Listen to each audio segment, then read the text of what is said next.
Olá, sejam todos muito bem-vindos aos Corredores do Varejo. Eu sou a Thaís Barrov e eu converso hoje com a Sara Elídio. A Sara provavelmente já é conhecida de muitos de vocês que nos ouvem aqui, porque ela atua há mais de 15 anos no setor de shopping.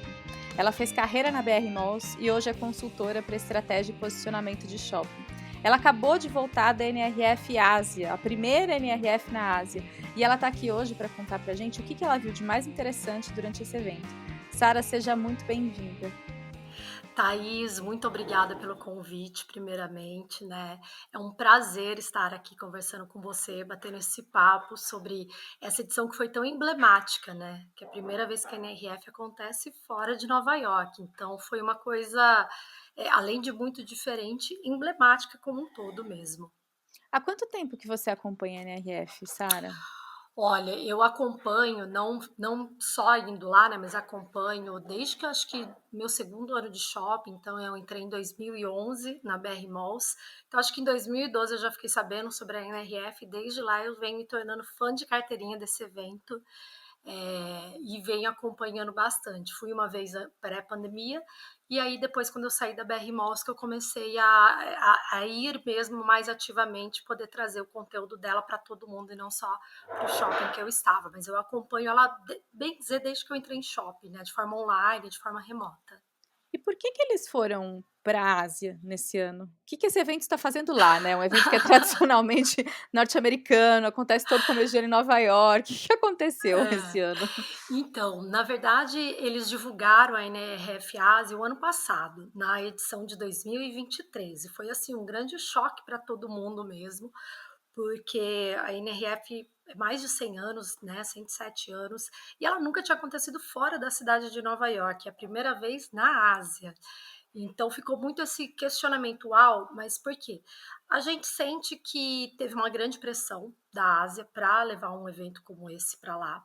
Essa daí já é a minha percepção, tá? E eu acho que eles falaram assim, pô, ou a gente vai, ou eles vão criar o deles, né? Uhum. Então, aquela estratégia de ganhar, de manter o território, né? Porque a Ásia, eu nunca tinha ido, foi minha primeira vez na Ásia, e realmente, assim, é incrível como é o varejo lá. É incrível como eles estão se desenvolvendo, é incrível a agilidade com que eles conseguem construir as coisas. E quando eu falo construir, não é só no sentido literal da palavra de construir um prédio, mas se eles desenham um conceito, se eles desenham uma estratégia, é incrível como eles conseguem alcançar isso de forma muito prática e rápida, diferente aqui do nosso lado do Ocidente, né? Até os Estados Unidos, ele é um pouco mais vagaroso, por mais que seja mais ágil. Brasil, então, e América Latina, a gente, né, nem se fala nisso. Então, a Ásia, ela tem uma agilidade muito forte.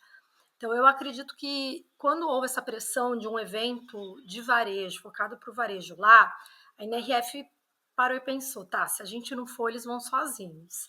Então, é melhor a gente ir, né, marcar território e garantir lá. E, de fato, é um novo mercado, é um novo varejo, o varejo que vem despontando. Eu acho que as próximas gerações de shoppers, de estrategistas de varejo, né, que é não a nossa, mas a próxima depois da gente, vai se inspirar na Ásia como a gente se inspira no varejo norte-americano. Porque a Ásia vem ganhando um cenário muito, muito forte. Então, eu acho que a NRF não pensou duas vezes quando percebeu esse movimento. Agora por quê, hein? O que faz deles o que torna a Ásia um varejo tão forte assim? Bem, acho que são alguns pontos, né? A economia asiática ela vem crescendo muito, foram muitos anos de. Eles até trouxeram muita coisa sobre isso, né? Sobre como era uma economia fraca, né? A própria China tem os. Que agora pode ser que eu fale errado esse termo, mas acho que é 100 anos de. Não é de solidão, é 100 anos de tristeza, que foram 100 anos 100 anos de miséria, que eles chamam, que foi um século que eles passaram, muita fome, muitas necessidades, né? E aí eles foram se reerguendo, e tem alguns pontos disso muito importante que vale a gente falar. Então, o pessoal lá sofreu muito com tudo isso, com guerra, pós-guerra, fome, depressão e tudo mais. E aí eles são pessoas muito mais centradas e muito mais organizadas. Tá? Então, a gente até teve alguns talks com algumas pessoas. Eu tive a honra de conversar com o Igor. O Igor, ele hoje, ele é diretor da operação da Nielsen lá na Ásia. Ele foi meu gestor muito tempo na BR Malls. E ele até falou um pouco dessa diferença de como o asiático trabalha. É um povo muito mais comprometido na entrega, né? E aí, quando a gente fala do asiático, a gente fala no geral, mas se a gente vai para a China especificamente, que é onde realmente pulsa esse varejo latente, as pessoas elas trabalham 12 horas e elas são focadas em trabalhar e entregar 12 horas. Eles têm um compromisso muito grande.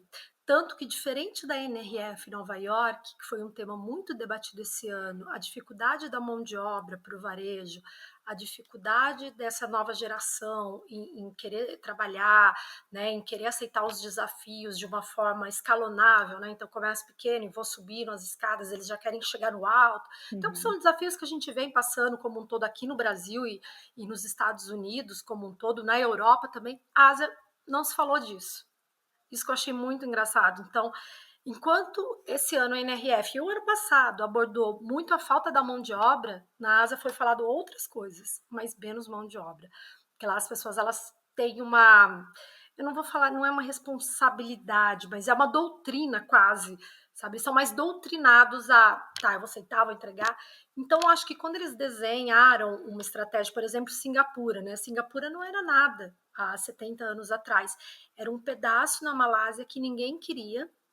E, diferente de outros países, Singapura se formou porque a Malásia falou assim para o pessoal, ó, pega esse pedaço de terra e cria aqui seu estado, seu país e chega, né? Então, teve uma revolução e aí Singapura se formou. Não era nada, era brejo e arroz, né? Porque é um lugar muito quente, tem muito rio, é quase que não vou falar que é um pântano, mas é uma bacia. E se transformou numa cidade que é hoje, que se você fosse falar assim, gente, como assim há 30 anos não existia, há 70 anos, quer dizer, não existia nada. E eles desenharam que eles vão ser a cidade mais, eles não vão ser uma cidade dentro de um jardim, eles vão ser um jardim com uma cidade até 2030.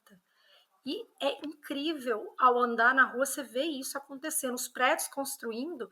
Então, conforme o prédio já está construindo, já está com aquelas relvas que sobem, já, tipo, na construção, sabe? Então, é muito legal ver como eles têm esses planos de desenvolvimento traçados, toda a população tem ciência do plano de desenvolvimento, e elas são doutrinadas, eu estou perdendo a palavra, depois eu vou achar a palavra certa, mas elas são ensinadas tá bom, é isso o plano, vamos seguir o plano, e eles seguem o plano, né? Então é todo mundo olhando nesse lado e juntos batalhando. Então acho que isso ajudou muito a economia como um todo ficar forte. Eu brinco, Thaís, que eu me senti pobre lá, sim, mas pobre no extremo, porque a primeiro shopping que eu fui tinha todas as lojas que você puder imaginar de grife, Lojas todas. caras. Todas do mundo. Louis Vuitton, Gucci, Dior, Chanel, todas. E aí, eu saí do shopping impressionada, né? Mas eu já sabia que o shopping seria isso. Eu olhei de frente, tinha outro shopping com uma vitrine gigante da Dior e da Louis Vuitton. Falei, espera aí, é outro shopping? Eu mesmo? Fui, era Na outro. frente? Na frente. Aí eu atravessei a rua. Tinha outro. Nossa, Só gente. nessa quadra, eu contei 4 Louis Vuitton. Só em um shopping tinha 2. Então, assim, e as pessoas com sacolas, sabe? Não era só as lojas, era aquele consumismo. Eu falei, gente, a sacola da Louis Vuitton era igual a sacola da C&A. Que Sem loucura. brincar. Que deprê, Eu, né? Aí você que fala, deprê! que deprê.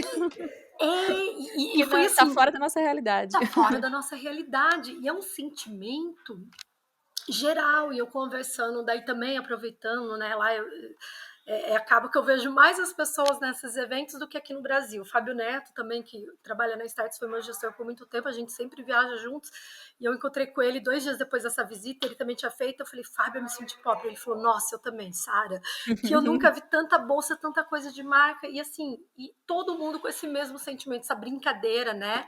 Mas sim, a Louis Vuitton você tem que agendar horário para entrar, porque dependendo, sábado e domingo você não consegue entrar na loja.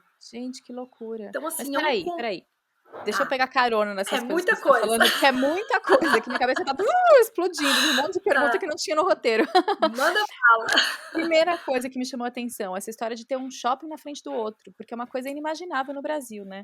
Eles É, não concorrem entre si? Qual que é a estratégia? Por quê? Como é que cabe no mercado tanto shopping assim, um de frente pro então, outro? vou te contar. São 250 shoppings em Singapura. E essa rua Oxford, ela tem quase 50 shoppings, só essa rua. Eu, no meu primeiro dia de visita, eu entrei em 16. Eu fiz 25 shoppings nesses 7 dias que eu fiquei. Nossa. Você consegue lembrar de todos eles ou já se misturaram na Não, sua, já se na sua misturaram. lembrança? Aí o que eu vou fazer? Eu faço foto antes de entrar e faço foto da praça principal. Que daí depois eu vou olhando e vou Vai vendo, esse eu lembrando. vi isso, aquilo eu vi aquilo. Mas assim, teve coisa que passou já.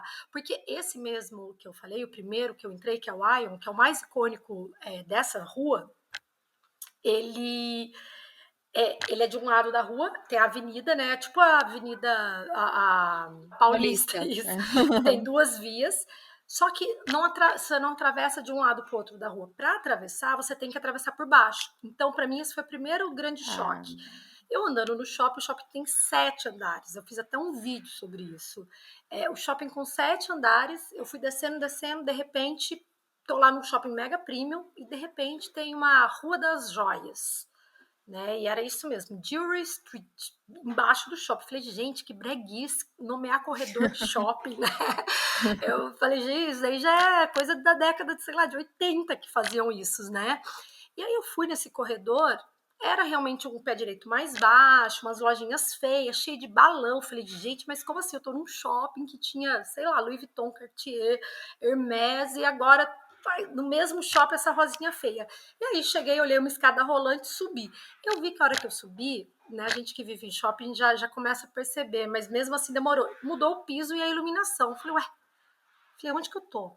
A hora que eu fui procurar o diretório, eu vi que eu já estava em outro shopping, do outro lado da rua. ah, então é uma Para rua. atravessar de um lado para o outro da rua, você Ah, tem que descer pelo shopping. E aí você chega em outro shopping, dentro de outro shopping. tá. E, e assim, você vai entrando nos shoppings, né, nessa rua principal, na Oxford, sem perceber. Então você vai e tem um monte de pontes, né, aquelas passarelas que ligam um shopping no outro. É muito quente, então a média que a gente pegou lá foi 36 graus e não diminuía, de 34 a 38 estava lá, então a variação. Chove muito, eu peguei muita chuva no primeiro dia que eu cheguei, mas chuva assim, torrencial, de ligar o chuveiro e cair aquela água. Então as pessoas vão para o shopping. Elas não têm, Hum, e é muito consumismo. Os shoppings todos lotados, shoppings de 5, 6, 7 andares. E isso eu tô falando dessa região. Aí ao andar, a hora que eu saio dessa região, qualquer lugar que você vê, Thaís, tem shopping, Chinatown, tem um shopping de Chinatown, tem uns 4, 5. Little India, que é a região da Índia deles, 4, 5 shoppings lá. Claro que daí tem shoppings de todo tipo, né? Tem esses mais premium, tem as shoppings estilo 25 de março, tá. né? Tem shopping, tem um que é um Bangalore, eu agora não me recordo como pronuncia esse nome, era uma tenda, várias tendas de vários lojistas e que fechou e virou um grande shopping de 700 lojinhas, mas todas aquelas lojinhas pequenas, estilo rodoviária antiga, sabe? Tá. Aquelas lojinhas uma grudadinha na outra. Então tem muitos Tem de conglomerados, tudo, né? tem de tudo. De tudo. E é isso que você falou, não tem comércio de rua. Então eu fui para essa rua esperando uma quinta avenida, né? Fui até para desenhar o nome das lojas a visitar. Só tinha Nike. A Nike e a Apple foram as 2 lojas que eu achei na rua. Só. O resto era tudo Olha. shopping, as lojas dentro do shopping.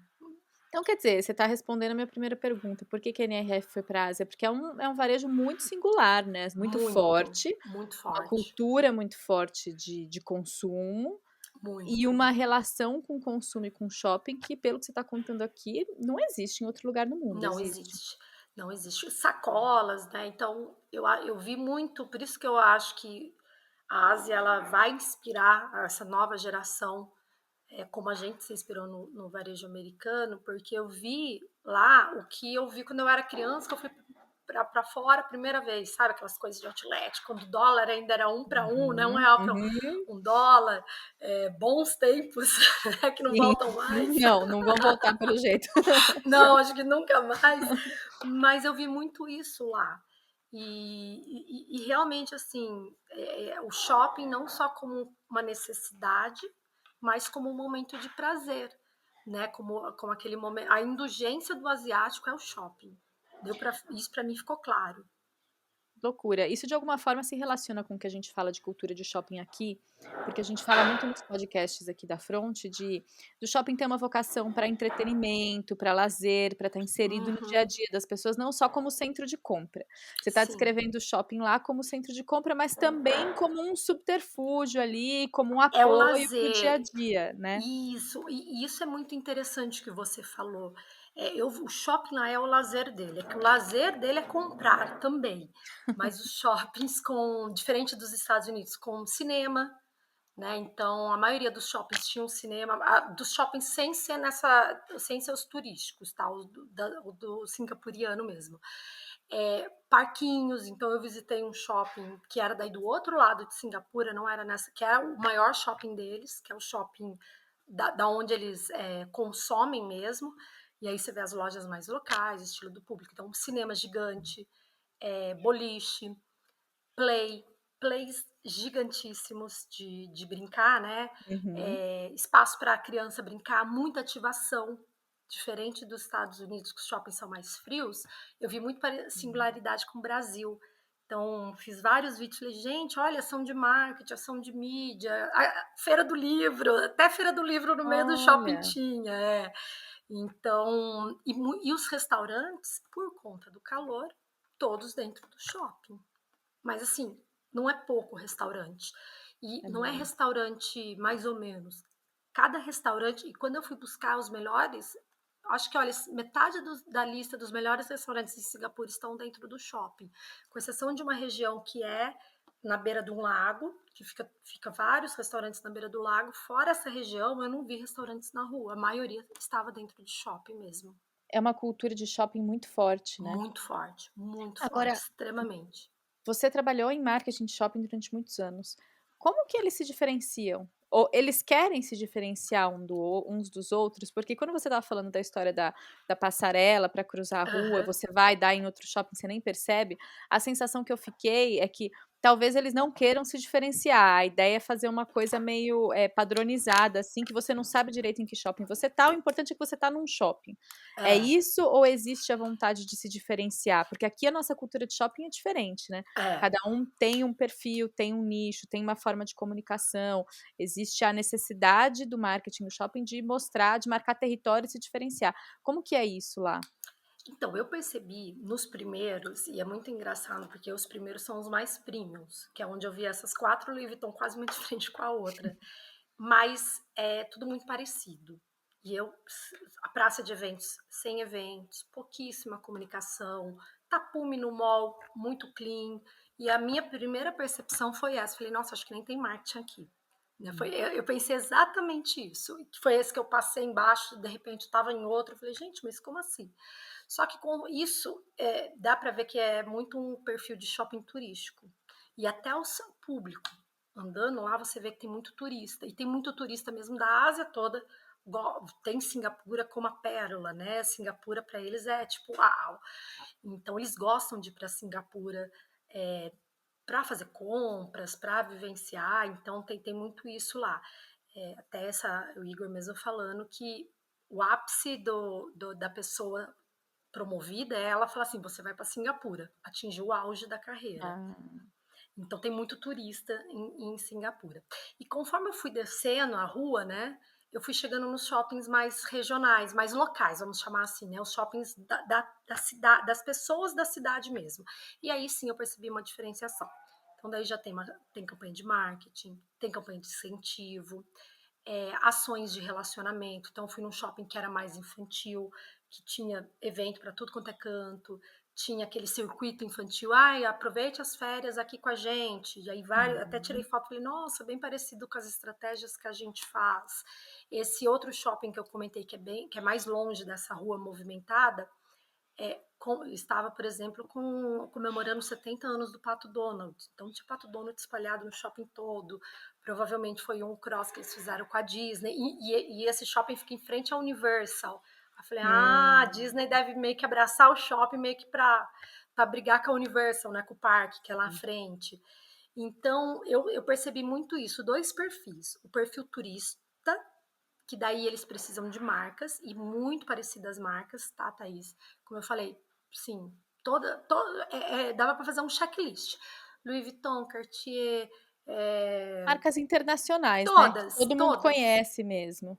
E aí todas elas bonitinhas lá naquela praça central, Louis Vuitton com uma vitrine. Sim, nunca vi tanta vitrine de Louis Vuitton igual eu vi, como eu comentei, né? Porque realmente. E esses shoppings mais locais, eles até não tinham essas marcas tão premiums assim, mas eles tinham lá o dia a dia, supermercados dentro, então grandes supermercados, né?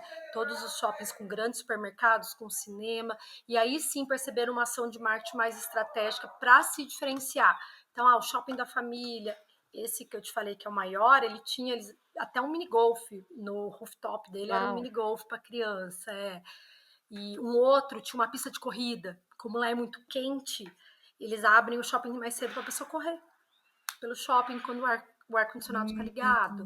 Hum. Então, tem esses dois perfis. O perfil mais branco, Turistão e outro turistão, isso é.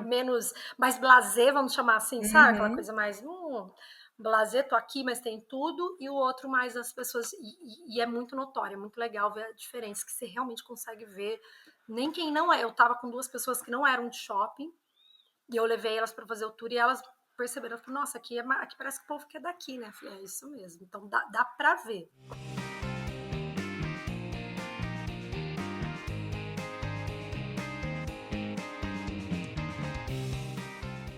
Alguma coisa que você viu de estratégia lá, que você acha que faz sentido para o varejo brasileiro? Então, eles estão com uma estratégia muito forte de coleta de lead, né? Coleta de informação. Todo lugar que você vai, você tem que baixar o aplicativo ou se inscrever em Da alguma coisa loja? na loja, todas. Então, assim, Hum. até dá para eu comprar 100, mas aí eu não tenho os benefícios. Por exemplo, eu fui almoçar na praça, que shopping, eu sou shopping, né? Eu vou almoçar na praça de alimentação do shopping, quando eu vou, porque senão não vale. E aí eu fui almoçar um dia na praça de alimentação. É, fui lá, free lemonade, né? Limonada de graça. Falei, deixa eu pegar aqui, que daí eu pego a limonada. Todo dia de semana, não lembro. Para ter acesso à promoção, se você não tem um aplicativo, se você não compra pelo aplicativo, você não tem acesso. Tá. Então, até o Uniqlo de lá, eles tinham isso. Então, tipo, tinha umas camisetas por R$ 9,90. Então, eu sei que eu, né, de criança, falei, vou comprar, levar de presente. A hora que eu fui passar, ela falou, já tem um cadastro? Falei, não. Passou 20. Falei, não, mas estava R$ 9,90. Ela, mas só para quem tem um cadastro. Então, Ah, daí eu expliquei, falei, não sou daqui, queria levar pro meu filho. A moça ainda foi boazinha e pôs o cadastro dela.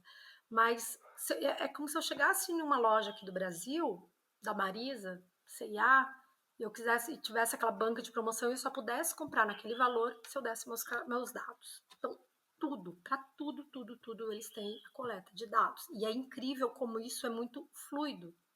Senão, né, eu vi que as pessoas nem sentem esse atrito mais. Já virou, tipo, eles chegam, já colocam o celular, pá, já passa, e imagina a quantidade de informação que eles não têm a respeito dessa pessoa, né? A quantidade de informação que cada lojista também consegue ter sim. sobre aquela pessoa. Então, isso eu achei muito interessante a forma com que eles fazem, como eles linkam as coisas, né? Então, vou realmente me dar o seu dado, eu te dou outra coisa em contrapartida, mas esse mindset estratégico. E aí, linkando com a NRF, muitos palestrantes trouxeram, muitos não, eu acho que 100% dos palestrantes trouxeram isso.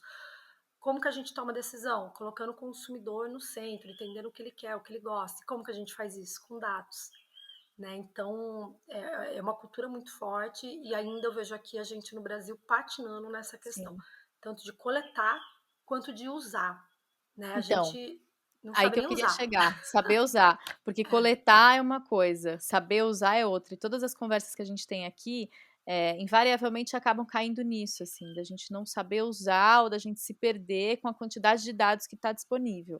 É, Porque sem coletar, você já tem acesso a muitos dados de consumo que estão sim. disponíveis aí na web perdidos, é uma questão de saber organizar. Coletando ainda, tendo uma estrutura de coleta, imagino que a base de dados dessas empresas seja enorme. Você viu É. cases de uso, assim, bacanas, de como que as pessoas estão conseguindo utilizar essa informação? Extrair, né, conhecimento disso? Então, foi mostrado alguns cases. E eu acho que qual que é a diferença de lá? Eles já estão também um pouco mais à frente com questão de inteligência, né, artificial. Então já existe alguns softwares que já conseguem não só coletar, mas cruzar essas informações para que esses dados de fato virem ações, né? Eu não vi falar, eu vi algum, eu cadastrei e vi, não, para mim não, porque eu também tinha acabado de chegar, mas foi exemplificado algumas ações e também um pouco diferente do brasileiro, que foi muito falado, a gente foi na Shopee e eles falaram isso, eles gostam de e-mail marketing, então o asiático tem mania, então todas as ações, então eles vão coletando esses dados. Aí chega o e-mail marketing com uma promoção, chega o e-mail marketing com uma ação, ou um SMS, o pessoal lá abre, vê, entende e volta. E já virou fluido, já virou o dia a dia deles, né? Diferente da gente, que de fato a gente não consegue nem coletar e nem usar. Só que eu acho que o grande ponto aqui é quais as ferramentas que a gente tem e que eles têm para colocar para usar. Então, por exemplo, a Nike lá, eles têm um mega telão gigante que o dia que eu fui estava passando, nem lembro o que, era uma mídia, mas eu não vou me lembrar. A segunda vez que eu fui, já estava passando o circuito de corrida em Singapura. Você gosta de correr? Olha, você pode correr em Singapura e tal. E eu falei, eu perguntei para mim, eu falei, fica mudando? Ela falou, sim, depende de onde tem mais gente. Tem mais gente lá na parte de tênis, então a gente consegue, o telão consegue identificar com as câmeras. Tem mais gente no tênis, logo a mídia já, então logo vou pôr o circuito de corrida. Ah, Entendeu? Um dado assim, bobo, né? Se for pensar sim. bem, mas já consegue identificar dessa forma. E isso na hora, on time. Né? Tava conversando outro dia com um parceiro meu de LED. E ele falando assim que quando coloca LED, consegue converter, aumentar até em 30% as vendas se você souber usar esses dados. E aí, como que eu uso isso? Pô, eu sei que de manhã eu tenho mais pessoas do perfil assim, assado. O que, que eu vou colocar nesse telão? E isso eu percebi muito lá. Então, principalmente na questão de mídia, que era onde eu fui com o olhar mais aguçado, é, parecia que a mídia estava falando comigo em alguns momentos, sabe? Então eu entrava de manhã, tava o café lá, né, o telão com alguma coisa, e daí ele já mudava. Aqui no Brasil a gente volta para a dificuldade, a gente não coleta o dado. Se a gente coleta, a gente não faz nada. E se a gente tem uma mídia, por exemplo, que nos propõe virar uma ação como essa, uma mídia interativa, eu não uso. Eu sei porque quando eu era do Plaza, a gente fez um dos primeiros telões de LED do Brasil. A gente fazia uma arte estática e colocava. E qual é a Um vantagem de eu fazer? desperdício, né?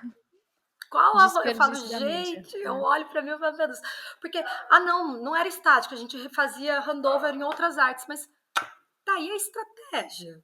De manhã, o que, que eu vou falar? De tarde, o que, que eu posso falar? Né? Eu tô agora entrando mais até na questão de varejo alimentar, de supermercado. Pô, será que eu não. O que, que eu tenho que comunicar de manhã que é diferente à tarde? Que no final de semana eu falo Uhum. sobre o churrasco. Então, lá as coisas elas são muito mais fluidas, tanto que as mídias elas parecem mais naturais, sabe? Porque e eu acredito muito que tem a ver com essa questão de coleta. E eu sei que eles recebem, eles são muito receptivos em termos de cupom, em termos de e-mail marketing, que é coisa que a Tá. gente ainda não é tanto aqui, e as tecnologias que ajudam a cruzar essas informações, que eu acho que é o que falta a gente também entrar um pouquinho mais nessa questão. Tem um monte de coisa, eu tenho que pedir para uma tecnologia, para uma inteligência artificial me ajudar a cruzar, porque humanamente é impossível. Sim. Mas o que que, do seu ponto de vista, assim, o que que trava o varejo brasileiro nesse uso de dados? Eu É acho que é mais, cultura, é eu, investimento, é tecnologia? eu acho que é mais até cultura, tá? Do que o próprio investimento em si. Não é tão caro, né? Já foi muito mais caro. Hoje a gente tem várias soluções de uma forma mais fluida, mas eu acho que ainda é cultura, é cultural nosso ainda. A gente tem uma desconfiança, então chega algumas pessoas e falam assim: ah, eu não passo meu CPF. Eu falo, gente, mas Uhum. tipo, o que, que vai fazer com o seu CPF? Né? Minha mãe mesmo outro dia falou: não pode passar. Eu fui comprar alguma coisa, a pessoa CPF, eu falei, ela não pode passar, porque senão eles vão dar golpe. Eu falei, não, onde vai dar golpe com o CPF? Mas acho que o brasileiro tem essa desconfiança, o brasileiro, eu diria até a América Latina como um todo, por questão, né, do todo o jeitinho que a gente tem, de várias questões. Então, eu acho que é muito cultural, tanto do público quanto das empresas olharem e entenderem o que eu faço com isso. E não é só uma ação de e-mail marketing. Porque também daí a gente não passa nosso e-mail e fala assim, ai, ficou recebendo um monte de spam.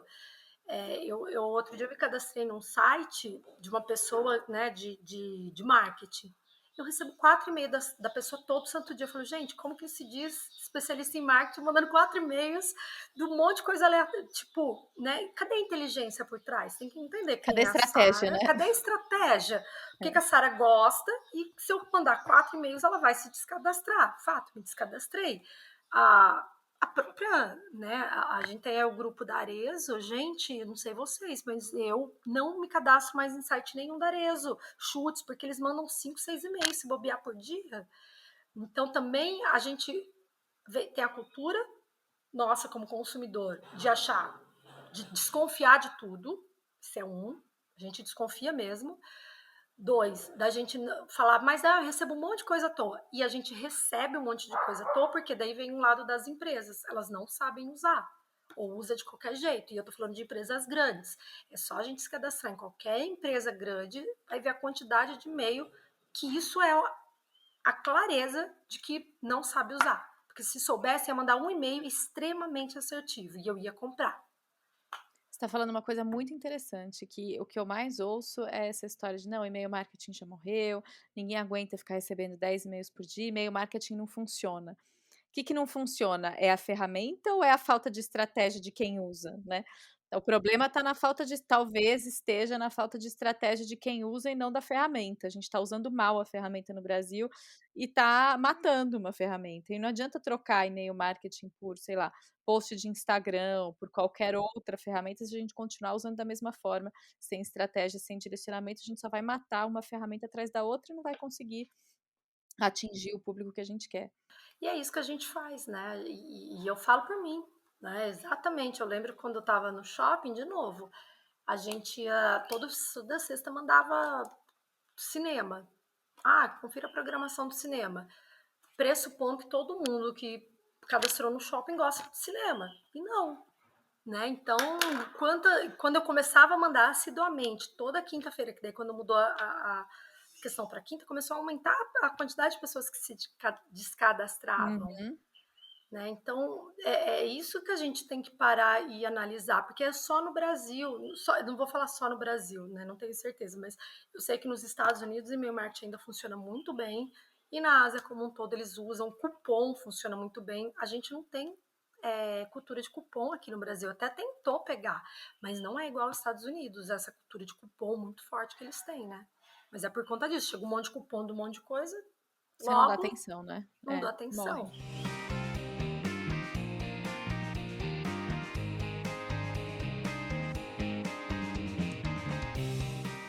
Vamos voltar pro evento em si? Como é que Vamos. é, assim, o evento? Porque foi a primeira vez que a NRF foi para a Ásia. É o mesmo formato de evento? Muda? Como é que funcionou esse evento lá? Como é que é? Conta pra gente que não estava lá.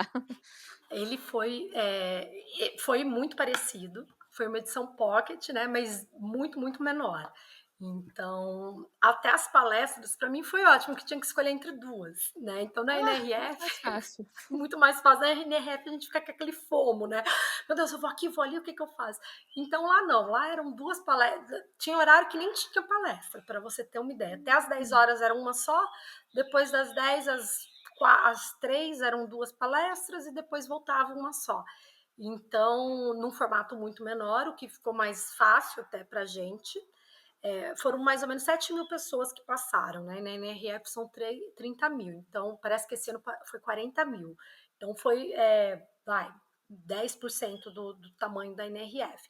Mas eles tentaram ser, assim, fidedignos ao modelo americano. Então, tinha feira aberta ao público, né, via cadastro, mas é a mesma feira de negócios, com várias tecnologias. Achei a feira até mais interessante na Ásia do que em Nova York. Em Nova York a gente vê muita coisa repetida, Então é muito software, muito IBM, é sempre mais do mesmo. Lá a gente viu soluções diferentes, então muita questão de tecnologia, de câmera, muita tecnologia para supermercadista. Eu assustei a quantidade Hum. de solução. Ai, gôndola com imagem, não sei das quantas, carrinho que. Né? Então, muitas coisas mais nessa área. Uma feira menor, é claro, a quantidade de expositor menor, então a gente consegue também dar mais atenção, o que torna até mais interessante. E as palestras. Então, o mesmo formato, talk em alguns momentos palestra mesmo, outros bate-papo. Muito, eles tentaram replicar o modelo deles, Mas lá com de Nova pessoas da York, Ásia? Com com pessoas profissionais da da Ásia. Ásia? Ah, Não eram legal. todas as palestras com o pessoal da Ásia, mas eu assisti uma, por exemplo, que era só com francês, que eu acho que foi uma das poucas que eu assisti que não tinha nenhum asiático, porque daí eu assisti uma outra que era com o diretor de, oh meu Deus, de transformação digital da Nike. Ele fez uma palestra super, ele fez um bate-papo, só que ele estava sendo entrevistado por uma asiática. Então eles Tá. sempre tentavam dar essa quebrada. Aí teve de um economista, mas ele trouxe dados da Ásia. Então muito olhando para os cases, muito olhando para o mercado asiático. Senti falta de alguns grandes nomes, né? Então a gente ficou, pô, Alibaba não estava. Já a contrapartida do supermercado, como eu falei, foram 3 supermercados grandes falar. Então eles tentaram fazer esse equilíbrio, mas eu achei interessante, achei que eles conseguiram, porque tinha gente da China, tinha gente da Índia, tem a questão da língua, não é todo mundo Uhum. que fala, né? Então, mas assim, todo mundo que estava lá estava falando inglês. Então isso já ajudou, mas eu imagino que isso é difícil, porque quero trazer um CEO, sei lá, de uma empresa X do Japão, e se ele não fala inglês, eu não trago. Ou eu Sim. trago ele sozinho, né? E daí vai ter que pôr a tradutora. Eu acho que teve só uma palestra que precisou de tradução para inglês, o resto todos eram 100% em inglês. E os conteúdos, não teve tanta coisa, vou ser sincera agora, o povo vai falar, como Sara? Mas não teve tanta coisa nova, tá, no conteúdo Tá. em si. Eu acho que o que foi mais novo mesmo foi esse movimento, foi a gente estar lá, ouvir uma outra visão, mas assim, porra, de breakdown, sabe? Uau! Não teve nada assim, uau! Tá. Né? Teve, claro, sempre é interessante, mas nada disruptivo, vamos chamar assim, mas acho que até por conta disso, por conta de ser a primeira, por conta deles, né, trouxeram. O americano é bom para organizar as coisas que eles trazem, mas não, mas vamos trazer assim, né? Então aí não vamos trazer o Alibaba, por exemplo, que é o maior grupo, Tá. né? Então não vamos trazer ninguém da Shopee. Então, né, eles tiveram aí esse. Mas foi muito interessante. Acho que vale a pena a experiência. E ouvi também um pouco. Foi o que eu falei. Enquanto na NRF a gente ouviu muito sobre mão de obra, sobre dificuldades das pessoas, lá a gente ouviu várias coisas, menos isso. Então Então, foi aí muito interessante. você voltou num ponto que eu estava deixando passar e que me chamou bastante atenção no começo da nossa conversa. A gente fala muito sobre ESG, né? Se for pegar os temas que estão na moda no Brasil, ESG é um deles. E ESG envolve, como é que eu vou colocar isso? Envolve qualidade de vida no trabalho, envolve uma preocupação com um equilíbrio entre vida profissional e vida pessoal do trabalhador, né, do colaborador, envolve discussões relacionadas à sustentabilidade. Me parece, pelo que você colocou, que a gente está indo por um rumo e eles estão indo por outro, né? Que essa discussão ainda sobre qualidade de vida, essa relação de trabalho, de equilíbrio pessoal, profissional, tal, não chegou lá. E a gente tem alguns exemplos bem duros do que Uhum. acontece no mercado de trabalho asiático, principalmente na É, China, por conta dessa cobrança de produtividade e de você se tornar, do que é ser bem sucedido, né? Como que é isso, assim? Como que você enxergou? Porque, ao mesmo tempo que você fala: "Poxa, que bacana, eles parecem que têm foco", né, a gente aqui no Brasil especificamente, sempre que a gente conversa com pessoas que trabalham com outros países do mundo, esse é um assunto que vem bastante à tona, a nossa dificuldade de produtividade, de é. foco, eles são muito bons nisso, mas tem um outro lado aí um pouco mais sombrio. Como é que você enxergou essa dualidade? Então, Thaís, isso para mim foi uma quebra de paradigma, tá? porque eu sempre tive essa visão para mim da Ásia, né? Sempre foi essa questão. Teve uma época que eu até fazia boicote, não vou usar mais nada da China, por conta de mão de obra escrava, né? Então, assim, a gente é muito extremista e para mim, eu não fui para a China, né? Depois teve alguns grupos que foram para a China e alguns grupos que vieram da China antes. E todo mundo com essa mesma visão. Uau, quebrei paradigmas, tá? Então, eu acho que esse é o primeiro ponto. Eu acho que eles gostam de ser produtivos. E, ok, a China trabalha um pouquinho mais, parece que eles têm uma escala maior, mas, por exemplo, Singapura, eles trabalham extremamente focado, das 9 às 6. Deu 6 horas, tá todo mundo no bar. Tanto que Singapura é um dos lugares com mais happy hours do mundo. Eu nem sabia disso. Então é de segunda a sexta. Não existe tipo, vamos aqui na quinta. Não, eles vão de segunda a sexta pro bar. E aí dá 10 horas, você vê que acho que a hora que dá aquela acalmada no calor, a população inteira correndo, fazendo exercício, se exercitando. Então, eu acho que eles são produtivos e, por incrível que pareça, muitas empresas, até nas palestras, falaram sobre isso, sobre essa questão de sustentabilidade e eles não olham muito o entregar, porque para eles isso não é um problema como é para a gente, né? Essa questão da entrega, do foco, da qualidade de vida, do equilíbrio, porque eu acho que eles são tão organizados nesse ponto que eles têm esse equilíbrio mais até do que a gente. E até o próprio Igor, né? Ele trouxe uma visão maravilhosa da Ásia como um todo para a gente. E ele falou isso. Ele falou: eu nunca trabalhei com pessoas que têm tanto equilíbrio assim, porque eles chegam, eles fazem, dão 6 horas, eles vão. Se eu perguntar 6h15, ninguém me responde. Diferente da gente, que a gente não, a Sim. gente fica. Eu falo por mim pelo shopping, né? Trabalhava das 8 às 7, das 9 às 7, mas assim, 10 horas eu estava respondendo WhatsApp, mas também 5 horas da tarde tinha dia que eu estava andando no shopping. Então a gente tem essa dificuldade de foco. Lá ele falou: é, é para entregar tal dia, eles entregam, acabou o expediente, eles vão me responder no outro dia. É cultural. Eles foram para casa ficar com a família, eles foram para casa ficar com as famílias. Eu acho que daí vem essa questão de caixinhas. Isso me assustou muito, que eu não esperava isso.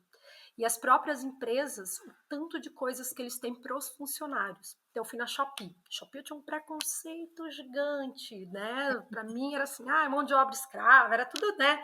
Cheguei na Shopee, primeiro, o pessoal que foi apresentar pra gente de bermuda. Que no Brasil, imagina, a gente trabalhar de bermuda numa empresa, não existe. Né? Então, isso já foi uma quebra para mim, que você não faz ideia. Porque eu falei, como assim a pessoa tá de bermuda apresentando para um monte de executivo? A gente quase de terninho naquele calor e o menino lá de bermuda. A menina de chinelinha havaiana. E, Olha. e assim, e aí a gente foi em vários, até na NRF mesmo, todo mundo muito de boa. É uma coisa mais assim, eu vou mais de boa. A Shopee, gigante, a área de descompressão. Eles tinham academia, espaço de massagem, eles tinham espaço de amamentação, um refeitório, sim, gigante, muito verde. E aí vem essa questão do SG, muito forte deles, da sustentabilidade do meio ambiente mesmo. Né? Então, tudo lá tem reciclado, nas empresas não existe ficar pegando copinho, tem várias ações que já estão muito mais enraizadas do que aqui para gente.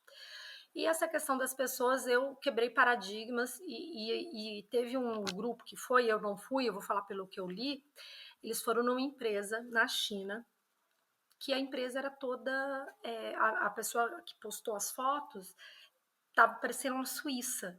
Aí um outro pedaço estava parecendo a Alsácia, lá na França. Ela falou assim, gente, essa empresa, em vez de ser uma empresa, em vez de ela construir os prédios, ela construiu mini regiões da Europa, porque eles têm muita gente, eles trouxeram, parece que a sede da empresa da Europa, para que todo mundo que veio da Europa para a China se sinta em casa.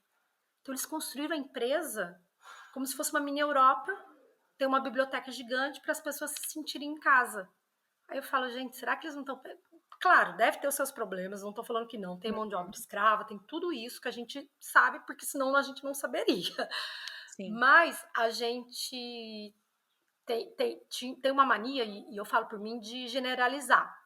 Então, para mim, a China era todo toda mão de obra escrava, todo mundo morrendo de fome, todo mundo, tipo, algumas pessoas muito ricas e o resto trabalhando que nem escravo, a Ásia como um todo. E não é. Então, acho que eles estão nesse mesmo processo. Aí as grandes empresas trouxeram muito isso. A gente teve a palestra com o pessoal da Uniqlo, que ele falou muito isso.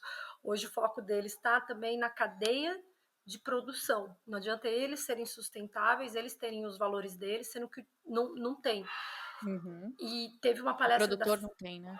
produtor não tem. E teve uma palestra da Fair Price que ele falou assim: ser justo não é barato, mas um dia o lucro chega. E é isso que a gente está focando. E eu adorei essa frase dele, sabe? Ele falou: ser justo não é barato, porque é Fair Price, né? Até o nome deles, né? É Sim, preço justo. E ele sim. falou: ser justo não é barato, mas um dia o lucro chega. Então, essas grandes empresas, elas estão olhando, tá todo mundo muito atento, e eu vi com os meus olhos, né, e a gente conversando com as outras empresas e com outras pessoas, né, teve uma pessoa que saiu da China, ela falou assim, gente, eu tô assim, eu vou voltar sem dormir, porque eu vi que eu era, o quão preconceituosa eu era. E eu falei, gente, Que eu legal. também, porque eu tinha essa visão, né, e foi uma quebra foi uma quebra mesmo. E eu já tinha quebrado um pouquinho antes, que uma vez numa palestra eu acabei trazendo esse ponto da Ásia, e uma pessoa no meio, era um talk, né? Ele levantou a mão e falou: posso falar que a Ásia não é assim? E eu falei, nossa, então eu vou para lá e vou descobrir. E realmente eu lembrei dele o tempo Foi. todo lá. Falei, gente, bem que o Rafael falou que não era assim, não é mesmo. Que bacana, né? Então, quer dizer, parte do objetivo acho que já foi conquistado aí, que é de abrir a cabeça de quem trabalha com É, varejo, desmistificar um pouco o que são os mercados, o mercado asiático e o mercado é. de outros lugares do mundo. Para a gente finalizar, que a gente está chegando no nosso limite de tempo aqui, eu queria saber de você, assim, quais os principais aprendizados você traz dessa viagem como um todo? E aí, estou falando do evento, mas estou falando da sua experiência pessoal também, de estar na Ásia pela primeira vez, da sua experiência de passear pelo varejo de lá. Se você tivesse que resumir 3 principais aprendizados, quais seriam? Eu acho que o primeiro aprendizado é que a gente realmente não pode se enviesar nunca. Então, eu falo muito sobre repertório estratégico, né? É o meu grande foco, ampliar o seu repertório para você tomar as melhores decisões. Então, a gente, como varejista, precisa ampliar nosso repertório, precisa conhecer novos mercados. A gente precisa olhar para a Ásia, como daqui a um tempo pode ser que a gente tenha que olhar para a Oceania, ou voltar a olhar para cá, X, mas a gente precisa desenviesar o nosso olhar. A Ásia já está entrando no Brasil, então isso é fato. A gente só tem que aceitar, vai ter que aceitar uma hora ou não, mas a Ásia já está no Brasil, essa é a verdade. Né? Então, esse acho que é o primeiro passo. Segundo, é a gente também quebrar um pouco essas barreiras nossas que nos ensinaram. A gente tem o pensamento ocidental é muito diferente do oriental. E quando eu falo pensamento até estratégico, então a gente no Ocidente é ensinado a pensar num produto e focar, nichar e fazer, né, aquela cadeia inteira e dar certo aqui. O pensamento oriental é diferente. Eles têm um pensamento mais abrangente, né? Então, em vez de eles nicharem muito numa coisa, eles vão fazendo várias coisinhas. A Shopee nasceu de um jogo de videogame, né? E era banco e virou Shopee. Então, a Amazon já está indo por essa linha, né? Sim. Então, eu acho que isso, gente, para a estratégia de negócios é extremamente importante. Não é à toa que marcas de luxo escolhem a Ásia para testar produtos. A Dior mesmo postei ontem, tá com um café, uma pop-up na Malásia com café, né? Todo focado na Riviera Francesa. Então, será que ela não vai. Ó, a Louis Vuitton só tem 2 lojas que fazem chocolate no mundo. Uma delas é lá em Singapura e a outra é na França. Hum. Então, esse pensamento mais linear. Tem uma frase que eu gosto muito: ou você China ou você nicha, como estratégia de negócio, né? Ou você vira China ou você vai nichar. Eu acho que a gente precisa olhar um pouquinho mais para esse lado de ou você China, com menos viés também, novamente, e pensar, abrir a cabeça para esse pensamento mais abrangente, porque é assim que eles trabalham. E acho que o terceiro ponto é que a gente precisa olhar para o lado do concorrente, não ver eles como concorrente, mas ver ele muito como nosso parceiro também.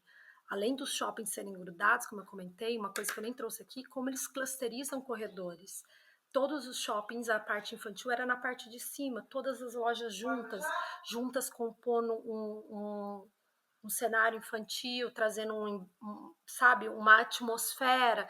Então, eu não ficar brava, mas eu vou ficar aqui do lado do meu concorrente. Ele é concorrente em certo momento, mas em outro momento ele pode te fortificar e transformar aquele espaço em um destino.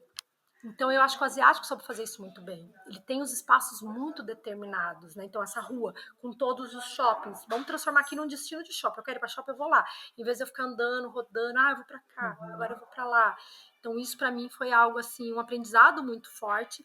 E foi falado muito isso na palestra também, né? Dessa questão de clusterizar, de se juntar a outros com a mesma intenção que a sua, que em algum momento, ok, ele vai ser concorrente, mas no final todo mundo é concorrente de todo mundo, ou todo mundo é parceiro de todo mundo. Basta a escolha e o olhar que eu quero ter.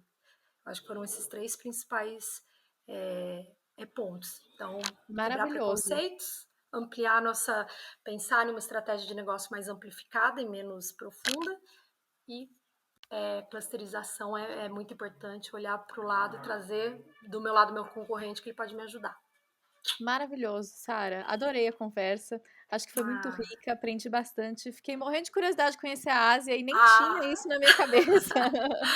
Não, com certeza. Isso que falam que Singapura é a entrada, hein? Falaram é Ásia para principiantes. Ano que vem eu falei, ano que vem eu vou ter que ir um pouquinho mais profundo, né? Vai para a China, vai para outros lugares. Legal. Muito obrigada, viu, pela conversa. Eu que agradeço. Muito obrigada por ter ficado conosco até o final desse episódio.